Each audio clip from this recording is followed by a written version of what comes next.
Welcome to AnSRS4U Express, NSF report requirements. This short lesson will introduce you to the NSF requirements for technical reports. Technical reports are submitted by the PI or co-PI into research.gov. Project outcome reports. This report serves as a brief summary prepared specifically for the public of the nature and outcomes of the project.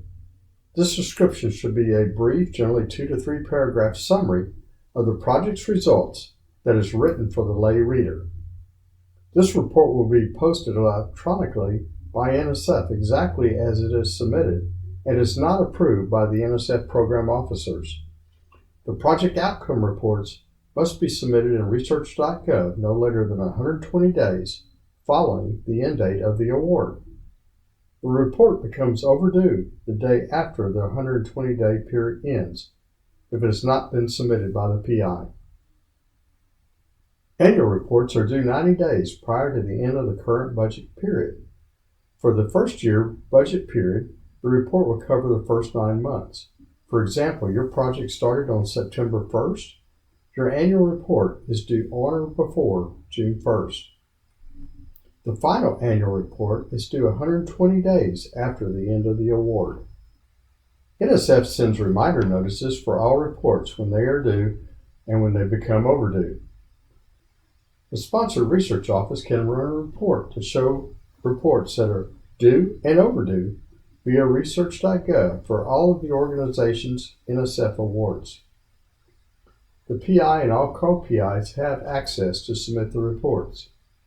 Note: the Sponsored Research Office does not have access to submit the reports.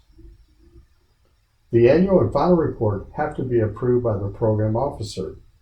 It is not enough to just submit the report. It is the program officer's approval of the report that determines when the reporting requirement has been met.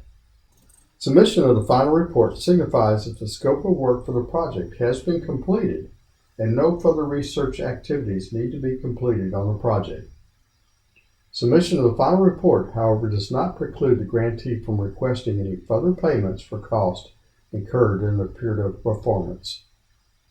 When the NSF grant specialist is processing actions for a new award or funded actions or non-funded actions such as no-cost extensions, there are several reasons why the processing can be delayed. One reason is that there are overdue reports. Overdue reports will prevent the grant specialist from processing the action. For example, a PI or co-PI is also a PI or co-PI on another project, and that project has a delinquent report. That delinquent report will hold up processing actions for any of the other projects where the person is a PI or co-PI.